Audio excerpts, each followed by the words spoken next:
নমস্কাৰ, মই নিপুল দত্ত। আপোনালোকে চাই আছে নিউজ 24 নৰ্থ ইষ্ট। আজি মোৰ সৈতে উপস্থিত আছে অসমৰ এজন শিল্পী, লোকসংগীতৰ সাধক, বিহুৱা, যাৰ ঢোলৰ চাপৰত প্ৰাণ পাই উঠে হাজাৰ হাজাৰ বিহুৱা মন, যাৰ উদাত্ত কণ্ঠত অহৰহ নিগৰে বাপুতি সহন বিহুসুৰীয়া গীত, সেইজন আছে আমাৰ সকলোৱে অতি মৰমৰ চেনেহৰ বিহুৱা ঢুলীয়া শিল্পী ৰঞ্জিত গগৈ। দাদা, আপোনাক প্ৰথমে স্বাগতম জনাইছোঁ। নমস্কাৰ। আজি আপোনাৰ ব্যক্তিগত জীৱন আৰু সামাজিক জীৱনৰ ওপৰত আমি কিছু কথা আলোচনা কৰিম। প্ৰথমতে আপোনাৰ ব্যক্তিগত জীৱনৰ কথা পাতোঁ। আপোনাৰ ঘৰ, আমি অলৰেডি গম পাইছোঁ আপোনাৰ ঘৰ, আমাৰ দৰ্শকসকলৰ কাৰণে আপোনাৰ ঘৰ আৰু আপোনাৰ পৰিয়াল। মোৰ ঘৰ,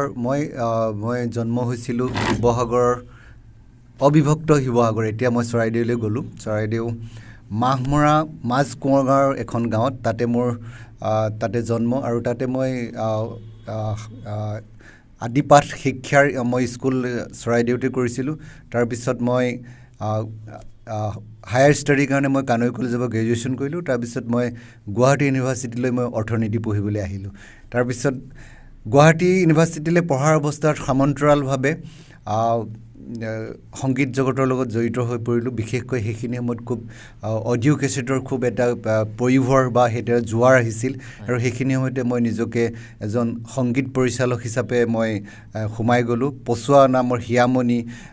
এনেকুৱা অনেক বহুত নাহৰ ফুলাৰ বতৰ বহুতখিনি কেছেট মই পৰিচালনা কৰিছিলোঁ, আৰু নিজে গীতো গাইছিলোঁ আৰু ৰচনা কৰিছিলোঁ। আৰু পিছলৈ মই লাহে লাহে সেই কেছেট চলি থকা অৱস্থাতে মই লাহে লাহে সাংসাৰিক জীৱনত সোমাই গ'লোঁ। সহধৰ্মিনী সীতাৰাণী হাজৰিকা, আৰু মই 2001 চনত বিবাহপাশত আবদ্ধ হ'লোঁ। আৰু মোৰ এতিয়া এটি কন্যা সন্তান, তাই ধ্যানা আৰ্চিতা গগৈ, আৰু সেইমানেই মোৰ সংসাৰ। আৰু মোৰ লগত মা থাকে আৰু শাহুমা থাকে, আৰু মোৰ গাঁৱৰ পৰিয়াল গোটেইখিনি, ককাইদেউ, নবৌ, গোটেইখিনি মোৰ মাজ কোঁৱৰ গাঁৱতে আজিও আছে। আমি দেখিবলৈ পাইছোঁ বিহু আপোনাৰ তেজে তেজে বৈ আছে, আপোনাৰ হীৰা উপহীৰাই বিহু প্ৰবাহিত। কি ক'ব এই সন্দৰ্ভত? আচলতে হয়, আমি বিহু কোনো স্কুলিং কৰি বা কোনো টিউশ্যন কৰি বিহু শিকা নাই। হয়তো সেইধৰণে আমাৰ ক্ষেত্ৰত হয়তো খাটিব যে আমি হয়তো বিহু জন্মগতভাৱে শিকিছোঁ বা পাইছোঁ। এতিয়া বিহুৰ যদি মোক সোধে আপোনাৰ গুৰু কোন বিহুৰ ক্ষেত্ৰত, তেতিয়াহ'লে মই ক'বলৈ মোৰ গাঁওখনেই, আৰু মোৰ যিখিনি মোতকৈ বয়সীয়ালসকল, তেখেতসকলে মোৰ গুৰু, আৰু মোৰ গাঁওখনেই মোৰ প্ৰথম বিহুতলী। ঠিক তেনেকৈ মই যেতিয়া ওজা শিক্ষা লওঁ, তেতিয়া মোৰ গুৰু কিন্তু তেতিয়াহ'লে মঘাইজাৰ শিষ্য তুলসী ওজা। তো গতিকে মই ওজা শিক্ষাটো মই তুলসী ওজাৰ পৰা, গুৰুদেৱ তুলসী ওজাৰ পৰা মই গ্ৰহণ কৰিছিলোঁ। আৰু কিন্তু বিহু সেই যে মই ক'লোঁ, এতিয়া আপুনি ক'বৰ দৰে তেজে তেজে প্ৰবাহিত, হয়তো তেজে তেজে নহ'লেও কিন্তু বিহুলৈয়ে মই জন্ম হৈছোঁ। আমাৰ অসমৰ যি বিহু, এই বিহু কেৱল অসমতে সীমাবদ্ধ নাৰাখি দেশে বিদেশে ইয়াক তুলি ধৰাৰ ক্ষেত্ৰত আপুনি যথেষ্ট কষ্ট কৰিছে, আৰু আপুনি সফলো হৈছে। শেহতীয়াকৈ আমি যিমান দূৰ অৱগত, আপুনি লণ্ডনতো বিহু প্ৰগ্ৰেম কৰি আহিছে। কেনে অনুভৱ, বাহিৰত যিটো আপোনাৰ বিহু কৰি কেনে অনুভৱ আপোনাৰ? আচলতে অনুভৱটো সঁচাকেই এইটো যিটো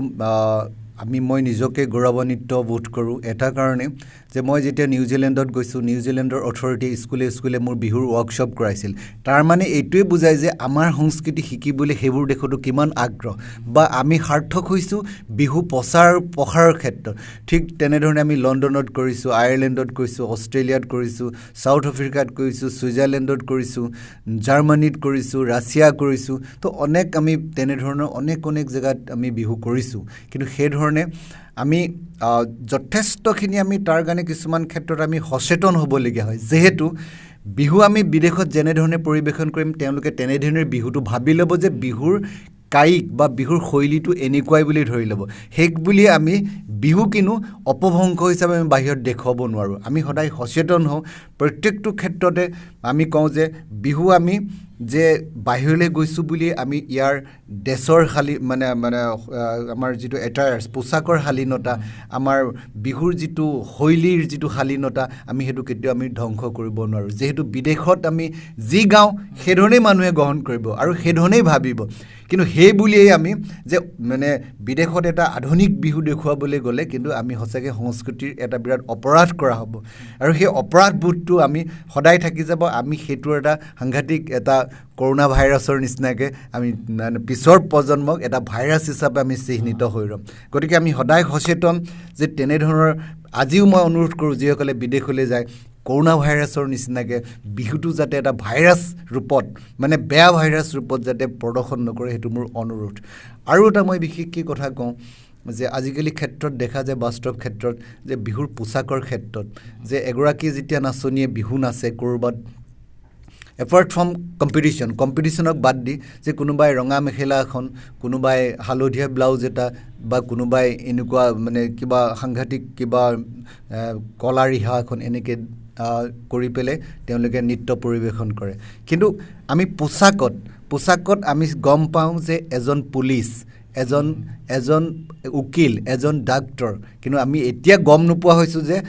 পোচাকৰ দ্বাৰা আমি এজন বিহুৱাক আমি বা এগৰাকী বিহুৱতী গম নোপোৱা হৈছোঁ বিহুৱতী নে বিয়া খাবলৈ আহিছে নে মিটিঙলৈ আহিছে নে ফেশ্বন শ্ব'ত আহিছে ফেশ্বন শ্ব' কথাটো মই এইটো কোৱা নাই কি যিটো আমি বিহুৰ পোচাক লাগে আমাৰ সাধাৰণতে যিটো আমি অতীতৰ পৰা পৰম্পৰাগত যি ধৰণে আমি ব্যৱহাৰ কৰি আহিছোঁ হয়তো তেওঁ ৰঙা ব্লাউজটোত ফুল থাকিব পাৰে তেওঁ মুগা মেখেলাখনত সাংঘাতিক ধৰণে ফুল থাকিব পাৰে তেওঁ গাত টেটু থাকিব পাৰে আমাৰ তাতো আপত্তি নাই কিন্তু মই কৈছোঁ যে আমাৰ যিটো পুলিচ বুলি ক'লে যিটো পোচাক কিন্তু বিহু বুলি ক'লেও এটা তেনেকুৱা ডিষ্টিংক্ট এটা নিৰ্দিষ্ট এটা আমাৰ পোচাক থাকিব লাগে সেইধৰণে যাতে বিদেশলৈ গৈও যাতে সেনেকুৱা পোচাকে পৰিৱেশন নকৰে হয়তো আমিও প্ৰথমতে ভাবিছিলোঁ আমিও কৰিছোঁ এনেকুৱা অপৰাধ আমি নকৰা নহয় আমিও কেতিয়াবা ক'লা ব্লাউজ আৰু কিবা ক'লা মেখেলা আৰু মুগা ৰিহা দি পৰিৱেশন কৰিছোঁ তাৰ কাৰণে মই নিজেও দুখ অনুভৱ আজিও মই ভুল স্বীকাৰ কৰোঁ যে সেনেকুৱা যাতে ভৱিষ্যতে মই নকৰোঁ আৰু ভৱিষ্যতে মই নেক্সট প্ৰজন্ম যিসকল আছে আমাৰ বাকী প্ৰজন্মসকলকো যুৱ প্ৰজন্মক মই এইটো অনুৰোধ কৰোঁ যাতে বিহু পৰিৱেশন কৰিলে যাতে পোচাকটো বিহুৱেই হয় আৰু শালীনতা ৰক্ষা কৰি আৰু বাদ্যযন্ত্ৰ যাতে বিহুৱেই হয় তো মই কিছুমান কথা ক'বলৈ নাযাওঁ এতিয়া ধৰি লওক পুৰণি সংস্কৃতিক দলিয়াই নতুনভাৱে বৌদ্ধিক আন্দোলন ঘটিছে বিহু সংস্কৃতিক কিন্তু পৰিৱৰ্তন চবতে আহিব কিন্তু আমি গায়নশৈলী যদি উন্নত কৰোঁ আমি যদি বাদনশৈলী উন্নত কৰোঁ নিশ্চয় মানুহে আদৰি ল'ব সেইবুলি কিন্তু খিলঞ্জীয়া বাদ্যযন্ত্ৰ আঁতৰাই এটা সাংঘাতিক পশ্চিমীয়া বাদ্যযন্ত্ৰে যদি বিহুক তুলি ধৰা হয় কিন্তু বিহুৰ এটা বিকৃত ৰূপ বা বিহু অন্য এটা ঢাললৈ গতি কৰিব যিটো আমি ঘূৰাই আনিব কেতিয়াও নোৱাৰিম আপোনাৰ এটা বিহু গ্ৰুপ আছে এই গ্ৰুপটোক লৈ ভৱিষ্যতে কেনেকুৱা ধৰণৰ পৰিকল্পনা কৰি আছে বৰ্তমান আচলতে এতিয়া গ্ৰুপটো হৈছে আমি এটা ধৰি লওক এটা সৰু সুৰা এটা মিনি ইণ্ডাষ্ট্ৰি টাইপ হৈ গৈছে গ্ৰুপ এতিয়া ধৰি লওক এই লকডাউন অৱস্থাত গোটেই ল'ৰাবোৰ বা শিল্পীসকলৰ যিটো দুৰৱস্থা যিটো কল্পনা কৰিব নোৱাৰি কিন্তু আমাৰ পৰিকল্পনা আছিল যে গ্ৰুপটোক লৈ আমি ভৱিষ্যতে তেওঁলোকে বিহু কৰিয়ে থাকিব নে বেলেগ কিবা কৰিবগৈ মই সেইকাৰণে প্ৰত্যেকবোৰ ল'ৰা ছোৱালীকে কৈছোঁ যিসকল বিহুৱতী মোৰ লগত শিল্পী আছে তেওঁলোকক মই কৈছোঁ তোমালোকে যে পেৰেলেলি তোমালোকে আজিকালি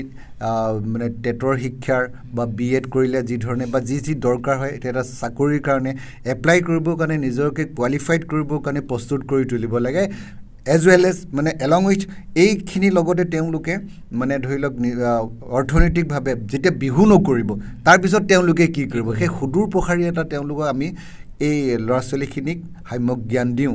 যিসকল ঢুলীয়া আছে ঢুলীয়াসকল সাধাৰণতে তেওঁলোকে ইয়াতেই কিন্তু এই ঢোল বজাই কিন্তু গুৱাহাটীত কিছুৱে মাটিও কিনিছে কিছুৱে মটৰচাইকেল কিনিছে কিন্তু তেওঁলোকে কিন্তু আৰু লাহে লাহে তেওঁলোকৰ এটা ইনষ্টিটিউট গঢ়ি উঠিছে ক'ৰবাত তেওঁলোকে ঢোলৰ স্কুল কৰিছে ক'ৰবাত তেওঁলোকে ঘৰে ঘৰে গৈ হ'লেও টিউশ্যন কৰিছে ঢোলৰ ওপৰত এইটো খুব ভাল কথা গতিকে তেওঁলোকে বৃত্তি হিচাপে ল'ব পাৰিছে তেওঁলোকক লৈ ভাবোঁ কেতিয়াবা যে এটা ডাঙৰ এটা আমি অনুষ্ঠান কৰিম সদায় তেওঁলোকে মোৰ অনুষ্ঠানটোৰ লগতে কাম কৰি থাকিব জড়িত হৈ থাকিব আৰু তেওঁলোকে অৰ্থনৈতিকভাৱে এটা সকাহ পাই থাকিব কিন্তু তাৰ লগতো মই ক'লোৱে যিধৰণে ছোৱালীবোৰক যিধৰণে কওঁ যে চাকৰিৰ কাৰণে ইণ্টাৰভিউ দিব লাগে বা নিজক প্ৰিপেয়াৰ কৰিব লাগে আজিকালি ধৰি লওক প্ৰত্যেকটো কথা অনলাইনত চবেই হয় আৰু আজি এতিয়া যি হৈছে চৰকাৰৰ ক্ষেত্ৰতো মই দেখিছোঁ যে পৰীক্ষাৰ ক্ষেত্ৰত সম্পূৰ্ণ নিকা হৈছে এইবাৰো দেখিছোঁ মই SCS খুব নিকা হৈছে যিধৰণে কিছুমান অলপ বিসংগতি দেখা দিলেও কিন্তু তাত কিন্তু এতিয়া কিন্তু সঁচাকৈ যাৰ দক্ষতা আছে সি পোৱাৰ খুবেই সম্ভাৱনা আছে এইটো খুব ভাল কথা গতিকে তেওঁলোকক মই সদায় এই ধৰণৰ অনুপ্ৰেৰণা যোগাই আহিছোঁ আমি আজি আমাৰ যিটো নৱপ্ৰজন্ম আজি প্ৰজন্মই বিহুৰ যিটো ঐতিহ্য আছিল সেই ঐতিহ্যটো ধৰি ৰখাৰ ক্ষেত্ৰত কিছু বিফল হৈছে যেন আপোনালোকে অনুভৱ কৰে নেকি বাৰু হয় তাতে প্ৰথম কথা হৈছে কি বিহুৰ যিসকল বিশেষজ্ঞ আছে বিহুৰ যিসকল শিল্পী আছে বিহুৰ যিসকল গায়ক আছে তেওঁলোকৰ গাতো অলপমান ইয়াৰ দুখ আছে কেনেধৰণৰ দুখ মানে সাংগীতিক দুখ যিধৰণে আমি শ্ৰোতাসকলক আমি কেতিয়াও আমি বিচৰাৰ ধৰণে তেওঁলোকৰ ৰুচিবোধ অনুযায়ী আমি গান গাব পৰা নাই বা দিব পৰা নাই সেইকাৰণে দৰ্শকসকলে এটা বিকল্প বিচাৰিছে শ্ৰোতা মণ্ডলীয়ে এটা বিকল্প বিচাৰি হয়তো কোনোবাই অলপ যদি গানটোক ইয়াৰ শৈলীৰ পৰা বাহিৰতো অকণমান যদি আনিছে তো তেতিয়াহ'লে সেইখিনিকে মানুহে আদৰি লৈছে তাত দৰ্শকক দুখ দিব নোৱাৰি দৰ্শকক ৰুচিবোধক কেতিয়াও দুখ দিব নোৱাৰি কিন্তু আমি কওঁ যে যিসকলে আমাৰ সদায় বিহুৰ নমস্য ব্যক্তি যিসকল কণ্ঠশিল্পী যিসকলে সদায় বিহু প্ৰযোজনা কৰে বিহু যিসকলে তেওঁলোকে কেছেট বা গীত তেওঁলোকে ৰচনা কৰে তেওঁলোকে হৈছে কি তেওঁলোকে অলপ হয়তো সেই কথাটোত চিন্তা কৰিব লাগিব তেওঁলোকৰ গৱেষণাৰ বিষয় যিহেতু দৰ্শকক যদি আমি কিবা দিব নোৱাৰোঁ তেওঁলোকে নতুন বিকল্প পথ ল'বই কিন্তু সেই বুলিয়েই কিন্তু আমি সেই বিকল্পটো কেনেধৰণে হ'ব আপুনি এতিয়া ধৰি লওক চাউল নহ'লে হয়তো ৰুটি দি খাব মানুহে কিন্তু সেইবুলি প্লাষ্টিকৰ চাউল বা প্লাষ্টিকৰ ঘেঁহু দিতো মানুহে খাই জীয়াই থাকিব নোৱাৰে বিকল্পটো তেনেকুৱা হ'ব নেকি তো গতিকে সেনেকুৱা কথাবোৰ অকণমান আমি সকলোৱে কেৱল শিল্পীসকলকে দুখ নিদি অসমৰ প্ৰত্যেকজন সাংস্কৃতিক প্ৰাণ ব্যক্তিয়ে এইটো বিষয়ত অকণমান সচেতন হোৱা ভাল নহ'লে যে এই যে বিসংগতি আপুনি যিটো ক'লে যে বিহুৰ অলপ ফালৰি কাটিছে নেকি সি কিন্তু ফালৰি কটাই নহয় সি কিন্তু এটা নিৰ্দিষ্টকৈ ৰূপ ল'ব যিটোক আমি ঘূৰাই অনাত বহুত কঠিন হৈ পৰিব এইটো খুব জটিল সময় হৈ যাব আৰু আমাৰ গাঁৱৰ যিসকল বয়োজ্যেষ্ঠ লোক তেওঁলোকে যেতিয়া বিহু গায় হুঁচৰি গায় আমি তেওঁলোকৰ হুঁচৰিত আমি জাত নাম শুনিবলৈ পাওঁ যে চাৰিফাকি ল'ৰাই জাত লগাই যে গায় যে পুৰুষে চাৰিফাকি ল'ৰাই চাৰিফাকি মহিলাই চাৰিফাকি সেই জাত নামো আজিকালি আজি আমাৰ নিউ জেনেৰেশ্যনে এইটো হেৰুৱাই পেলাইছে নেকি বা হেৰুৱা উপক্ৰম হৈছে নেকি সেইটোৱে আচলতে আপুনি এটা ভাল প্ৰশ্ন কৰিছে জাত নাম এইটো খুব এটা ডাঙৰ প্ৰশ্ন এতিয়া জাত নাম বুলি ক'লে হয়তো হুঁচৰি গোৱা ব্যক্তিসকলক অলপ তেওঁলোকে কনফিউজ হ'ব কাৰণ জাতৰ বিভিন্ন ধৰণৰ ডেফিনেশ্যন ব্যক্তিসকলে দি আহিছে বিভিন্ন ধৰণে যিহেতু যে নতুন প্ৰজন্মই সদায় কিতাপৰ পৰাহে বিহু শিকিছে গছৰ তলত বা কিবা নাই গতিকে জাত নাম যদি বিহুৰ বিশেষজ্ঞ এজনে ডেফিনেশ্যন এটা দিয়ে সেইটো সাৰ্বজনীন হ'ব লাগিব সকলোৱে মানি ল'ব লাগিব জাত কি আচলতে জাত হৈছে এটা পংক্তি এটা চাৰিশাৰী এটা কবিতা টাইপ গীতি কবিতা এই চাৰিশাৰীয়ে এটা জাত গতিকে সেই জাতবোৰকে সুৰ লগাই যদি কণ্টিনিউ গাই গৈ থাকে সিয়ে জাত নাম কিন্তু জাত নাম বুলি বেলেগকৈ এটা বস্তু নাই কাৰণ আমাৰ প্ৰত্যেকটো যেনেধৰণে মই ক'লোঁ যে অতিকৈ চেনেহৰ মুগাৰে মোহোৱা তাতোতকৈ চেনেহৰ মাকো তাতোকৈ চেনেহৰ বহাগৰ বিহুটি নেপাতি বা নেনাচি কেনেকৈ থাকোঁ ই সম্পূৰ্ণ এটা কবিতা আৰু সম্পূৰ্ণ অৰ্থ বহন কৰিছে ইয়াৰ লগত আকৌ বেলেগ এটা যোগ কৰিব দৰকাৰ নাই এইটো এফাকি ই কমপ্লিট জাত নাম আকৌ ইয়াৰ পিছত আকৌ বেলেগ এডোখৰ জুৰিব লাগিব ধৰি লওক সিও এটা জাত গতিকে যদি চাৰিটা মানুহে যদি বেলেগ বেলেগ ধৰণৰ গায় সি চাৰিটা জাত এতিয়া ধৰি লওক এতিয়া জোৰা নামত জাত এটা গালে যে নৈলৈ হালিলে নদালি ভলুকা পথাৰলৈ হালিলে কাক বুকুৰে কামিহাৰ হলডাল ইডালি কালৈ চিন্তা কৰি থাক এইটো যেনিবা প্ৰশ্ন উত্তৰ মানে সুধিলে ল'ৰাটোৱে ধৰি লওক আকৌ ছোৱালীজনীয়ে যেনিবা এটা কৃত্ৰিম খঙেৰে ক'লে যে আহোঁ বৰৰে ঢপলা পাতেহ মনিয়া বৰৰে ঢপলা পাত কৰিয়ে পিলিঙা জোকাই তই নুলবি ওলাব অমাতৰ মাত ইও এটা হৈছে জাত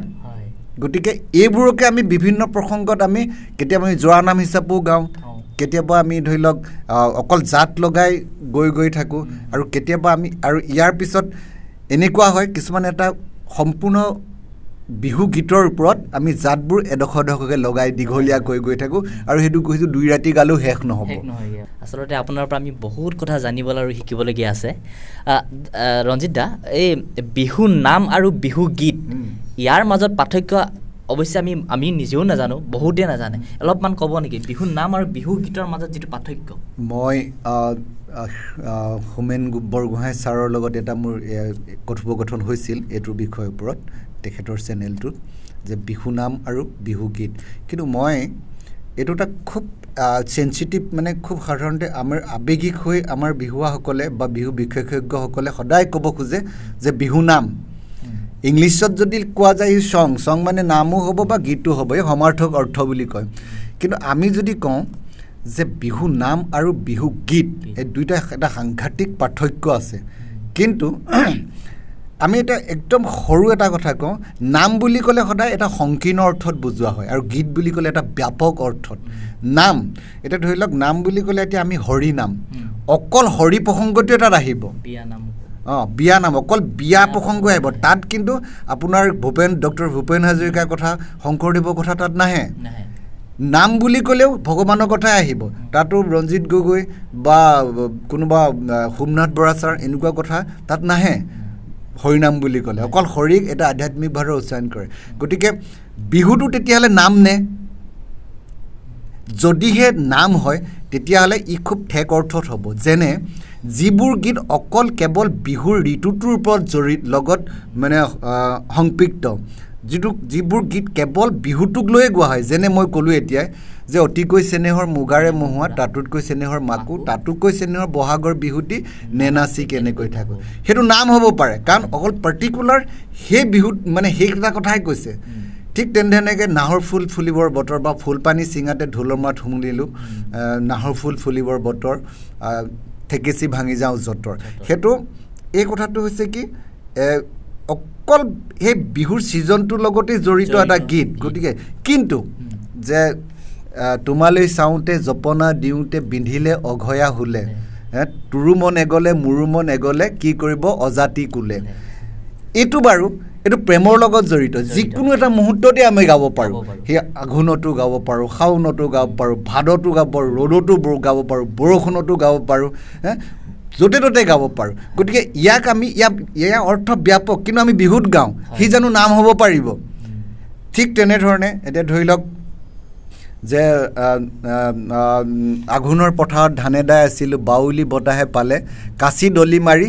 হাবিতে সোমালোঁ, উঠতে বৰলে খালে, এইটো আঘোণ মাহৰ এটা গীত, শ্ৰম কৰি থকা শ্ৰমজনিত গীত। তাই ধান দাই থাকোঁতে সেই গানটো গুণগুণালে তাই, বুজিছে? সেইটো জানো নাম হ'ব পাৰে? সেইটো কেতিয়াও নাম হ'ব নোৱাৰে। গতিকে ঠিক তেনেধৰণে আকৌ সেইকাৰণে আমি লীলা গগৈ দেৱৰ এখন বিহুগীতৰ গ্ৰন্থত আছে যে ছাগ চেলাবৰে ডবোৱা কটাৰী, পহু চেলাবৰে মিত, গাঁৱৰ বুঢ়া মেথা দাই নধৰিবা, গাই যাওঁ বতৰৰ গীত। এইবোৰ গোটেইবোৰ বতৰৰ গীত আমি বিহু হিচাপে গাইছোঁ। গতিকে বিহু হিচাপে গাইছোঁ কাৰণে ই নাম হ'ব নোৱাৰে। ই আপোনাৰ এটা যৌৱনৰ গীত, এটা প্ৰেমৰ গীত।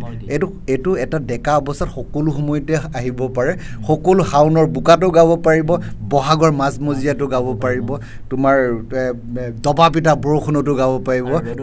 মানে হালোৱাই জাপি নোলোৱাকৈ ৰ'দতো গাব পাৰিব। গতিকে এই গীতবোৰক আমি কেতিয়াও নাম বুলি ক'ব নোৱাৰোঁ। গতিকে আমি ভাবোঁ বিহুক গতিকে আমি সামগ্ৰিকভাৱে গীত বুলি কোৱাহে মোৰ ব্যক্তিগত অনুভৱে বেছি সমীচীন হ'ব। মই ভাবোঁ নাম বুলি ক'লে সেই পাৰ্টিকুলাৰ বিহুটোক লৈ সেই উদ্দেশ্যক লৈ গোৱা গীতবোৰকে নাম ক'ব পাৰি, গম পালেনে? কিন্তু যদিহে আমি এই গোটেই শাওণ ভাদ 12 মাহৰ যদি আমি গীতবোৰ লৈ পেলাই গাওঁ তেতিয়াহ'লে ই বতৰৰ গীতহে। প্ৰত্যেকটো বতৰৰ গীত বিহুত গোৱা হয়, প্ৰেমৰ বতৰৰ গীত, ডেকা ল'ৰা এটা প্ৰেমৰ বতৰ, তাৰো এটা বতৰ বুলি ধৰিছোঁ মই, এটা যৌৱনৰ বতৰ। সেই মানে অনাহুত মানে তোমাৰ যৌৱনৰ ধৰি লওক সেইখিনি সময়ত তাৰ যি মন যায় সন্মুখত যি দেখিলে তাকেই গাই দিলে, কিন্তু সেইটো বিহু নহ'বও পাৰে। এতিয়া ধৰি লওক কোনোবাই জেতুকাৰ ওপৰত গালে, বুজানে নাই, কোনোবাই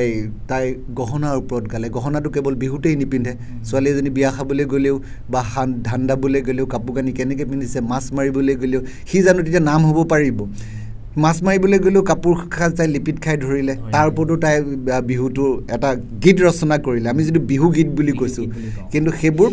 আচলতে সেইবোৰ আমি নাম বুলি নকয়, সেই ক্ষেত্ৰত সেই বস্তুবোৰ আমি সদায় গীত বুলি কোৱা বেছি সমীচীন হ'ব। আজি নৱপ্ৰজন্মৰ যদি আমি ঢোল তাল বাঁহী খোল শিকাবলৈ যাওঁ, বিহু আগত অনুষ্ঠিত হোৱা সেই কৰ্মশালাখনেই কিন্তু সেইখনেই কিন্তু যথেষ্ট নহয়, যথেষ্ট আনুষ্ঠানিক শিক্ষাও প্ৰয়োজন হয়। চৰকাৰলৈ কিবা আহ্বান থাকিব নেকি, যাতে ঢোল তাল এইবোৰ আমাৰ সংস্কৃতি, আমাৰ পৰিচয়, এইবোৰ ধৰি ৰখাৰ ক্ষেত্ৰত নৱপ্ৰজন্মই এইবোৰ ধৰি ৰখাৰ ক্ষেত্ৰত চৰকাৰলৈ কিবা আহ্বান থাকিব নেকি? চৰকাৰে ইতিমধ্যে হায়াৰ ছেকেণ্ডেৰীত মানে এটা ছাবজেক্ট হিচাপে বিহুটোক অলৰেডি মুকলি কৰি দিছে, আৰু অলৰেডি কিছু ক্ষেত্ৰত বিহুৰ ঐশ্বৰিক বিষয় হিচাপে কলেজলৈ অলৰেডি হৈছে, আৰু তাৰে এখন কিতাপ হৈছে, মই তাৰে এডিটৰ আছোঁ, কাউন্সিলে কৰিছে যে বিহু বুলি। তো গতিকে বিহুটোৰ ছাবজেক্ট হৈছে, তাৰে আপোনাৰ 70 নম্বৰ থাকিব প্ৰেক্টিকেলত আৰু 30 নম্বৰ থাকিব থিয়ৰিত আমি বিভিন্ন ধৰণে যুগুতাই বিশেষজ্ঞসকলে লিখিছে যে ঢোল তাল গগনা বিহু বাদ্য বা বিহু গীত, বিহু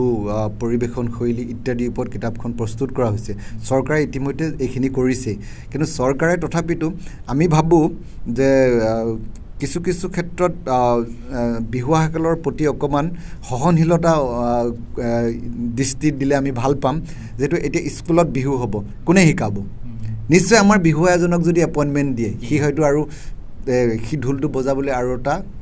মানে নিজকে সি উৎসাহিত হৈ উঠিব। তো গতিকে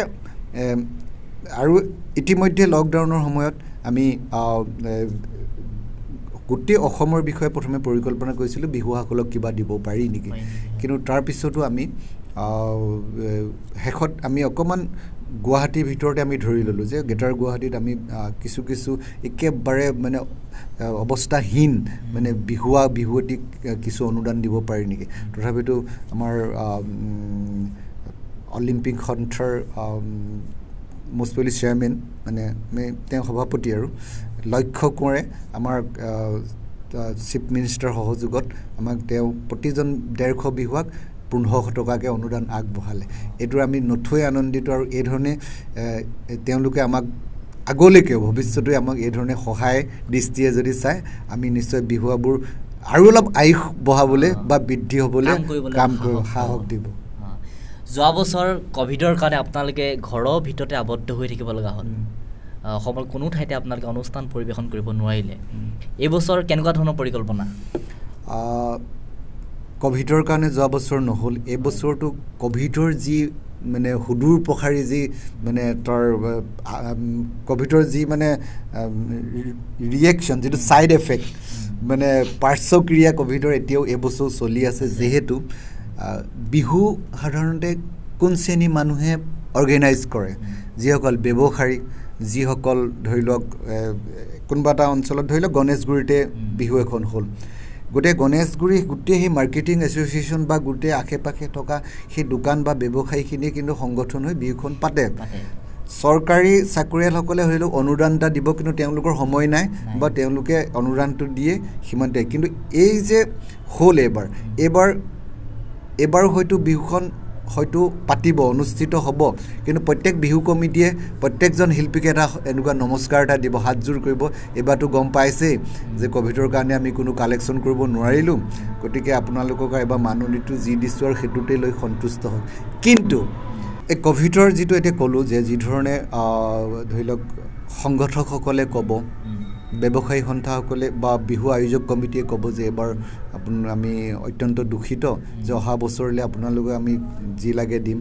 যে এইবছৰ আমি আপোনাক মাননিটো আমি আপোনাৰ বিচৰা নিচিনাকৈ দিব নোৱাৰোঁ। কিন্তু এতিয়া মোৰ কথা হৈছে কি, আগত যদি 1 লিটাৰ পেট্ৰলৰ দাম 50 টকা আছিল, এবাৰ 90 টকা হ'ল। মোৰ আকৌ সহশিল্পীসকলেও ক'ব বা যে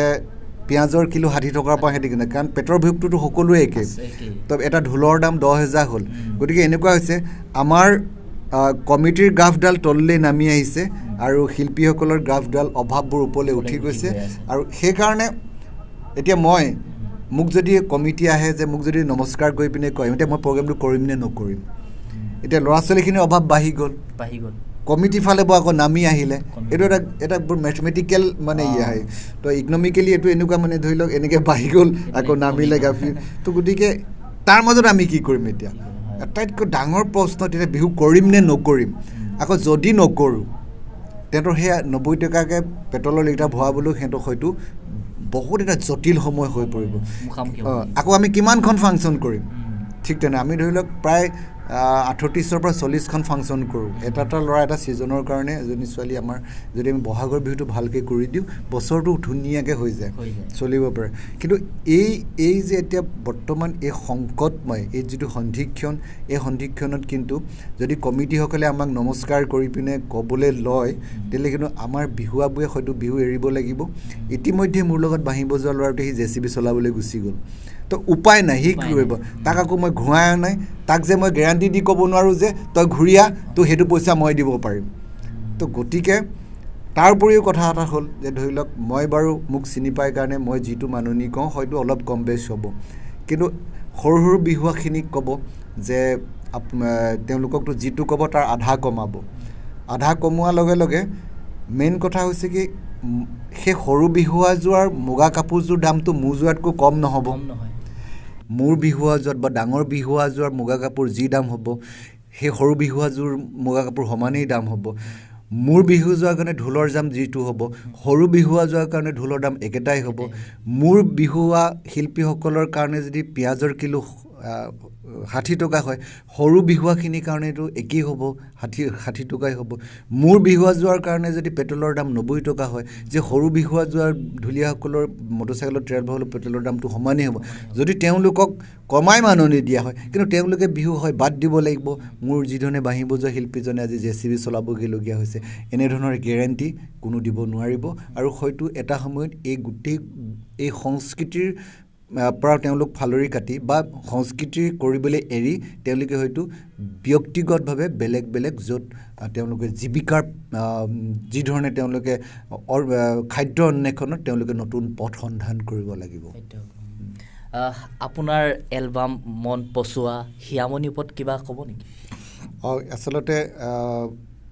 বহুত ক্ষেত্ৰত সেইখিনি সেই দশক 90 দশকটোত আচলতে এটা কেছেটৰ সোণালী যুগেই আছিল বুলি ক'ব পাৰি যিটো এটা কেছেটৰ এটা খুব ঢৌ চলিছিল সেইখিনি সময়তে তো সেইখিনি সময়তে মোৰো কিছু এলবাম মই সংগীত পৰিচালনা কৰিছিলোঁ আৰু ধৰি লওক পচোৱা নামৰ কেছেটটো আটাইতকৈ জনপ্ৰিয় হৈছিল আৰু নৱপ্ৰজন্মসকলে সেইখিনি সময়তে কৈছিল যে আমি কেতিয়াও বিহু শুনা নাছিলোঁ কিন্তু আপোনাৰ এই এলবামটোৰ পৰা আমি প্ৰথম বিহু শুনিবলৈ লৈছোঁ সাহস পাইছিলে আৰু তাত মানে কিছুমান কথা আছিল কি আমি কিছুমান ক্ষেত্ৰত আমি বিহুটো অন্তত প্ৰেজেণ্টেবল কৰিছিলোঁ মানে তেওঁলোকে সদায় শুনি থকা এঘেৰেমীয়া বিহুটোতকৈ আমি সেই বিহুটোকে আমি ধৰি লওক অকণমান নতুন শৈলীৰে সংস্কৃতিৰ পৰা ফালৰি কাটি নহয় যে বিহুৰ যিটো শৈলী বা যিটো মৌলিকতা সেইটো আমি সলনি নকৰাকৈ আমি উপস্থাপনটো অলপ বেলেগ ধৰণে কৰিছিলোঁ ধৰি লওক ঢোলৰ চেওবোৰ আমি নতুনকৈ ধৰি লওক অলপ পেটাৰ্ণবোৰ আমি সজাই লৈছিলোঁ মানে এটা শৃংখলাবদ্ধভাৱে কৰি লৈছিলোঁ সেই সাংঘাতিক ধৰণে সি পপুলাৰ হৈছিল আৰু সেইখিনি সময়তে মই হয়তো এজন বিহুৱা বা এজন বিহু গায়ক হিচাপে সংগীত পৰিচালক হিচাপে মই অসমীয়া মানুহৰ মাজত ভুমুকি মাৰিছিলোঁ ঠিক তেনেধৰণে হিয়ামনিও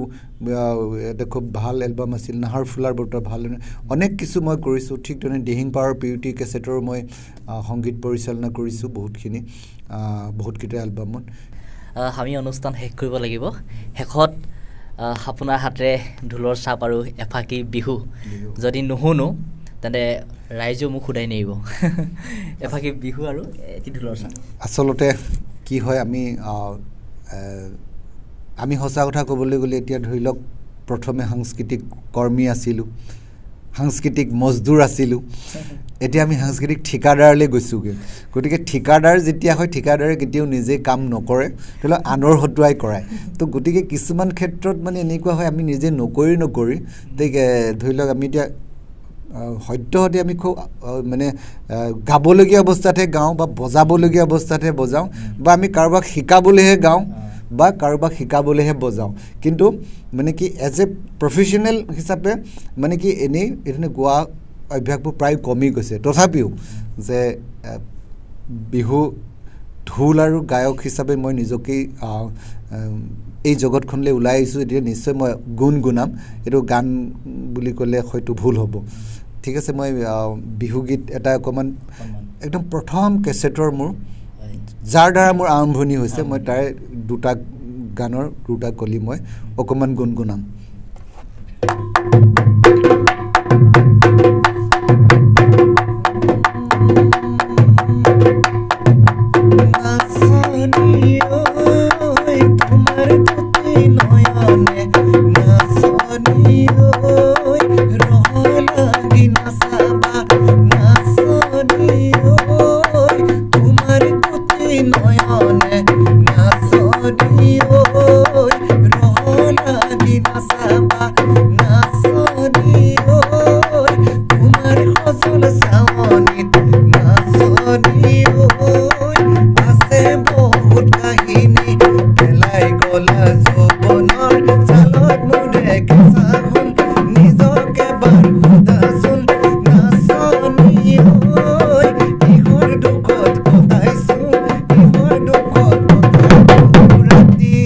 এইটো হৈছে মোৰ প্ৰথম গান জীৱনৰ ছেকেণ্ডটো হৈছে অকণ পপুলাৰ হোৱা গুণগুণাই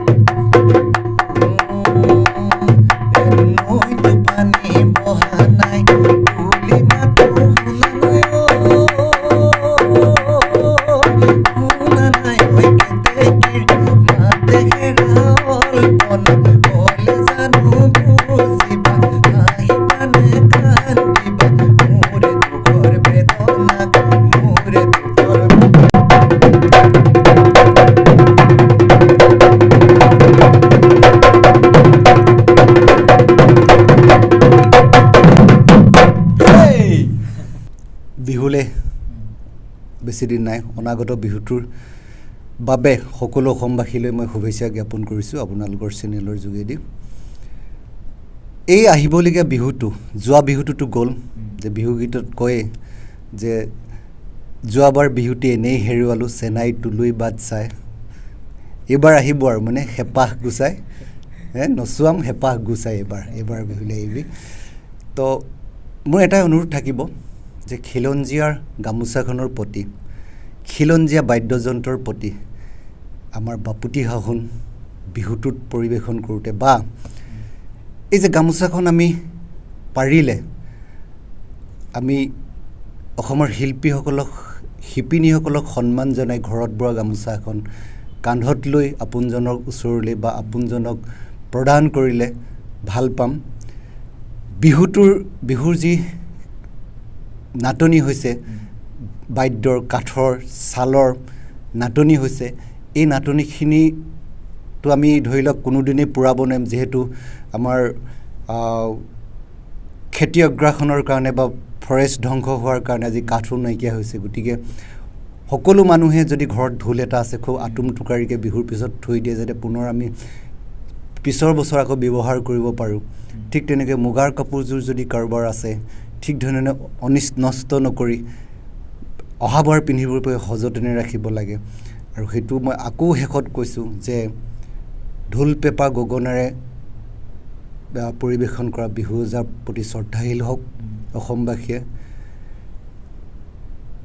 ঘৰত বোৱা গামোচাখনৰ প্ৰতি শ্ৰদ্ধাশীল হওক অসমবাসীয়ে পাৰিলে ঘৰত দাঁতিৰ কাষতে ঘৰৰ পিয়ালিৰ কাষতে বেঙেনা ভোট জলকীয়াটোৱে নিজৰ খাদ্যটো প্ৰস্তুত কৰিবলৈ চেষ্টা কৰক বাৰী চুকৰ অমিতা জোপাই এটা ইনঅৰ্গেনিক খাদ্য বাদ দি এটা অৰ্গেনিক খাদ্যৰে খাই নিজৰ শৰীৰটো কুশলে ৰাখক যাতে হাজাৰ কৰোণা আহিলেও আমাক যাতে হিলাব নোৱাৰে তাকে কৈ মই সদৌ অসমবাসী ৰাইজলৈ আহ্বান জনালোঁ জয় আই অসম এয়া আমাৰ মাজত উপস্থিত আছিল আপোনালোক সকলোৰে মৰমৰ শিল্পী ঢুলীয়া বিহুৱা ৰঞ্জিত গগৈ ডাঙৰীয়া আপোনালোকে অনুষ্ঠানটো চালে আপোনালোকে ইতিমধ্যে বহুখিনি কথা ইতিমধ্যে অৱগত হৈছে আৰু ময়ো তেখেতক কেইবাটাও প্ৰশ্ন কৰিলোঁ আচলতে ইমান কম সময়ৰ ভিতৰত ইমানখিনি কথা আলোচনা কৰাটো সম্ভৱো নহয় গতিকে পুনৰবাৰ আপোনাক লগ পোৱাৰ প্ৰতিশ্ৰুতিৰে আজিলৈ অনুষ্ঠান সামৰণি মাৰিছোঁ ধন্যবাদ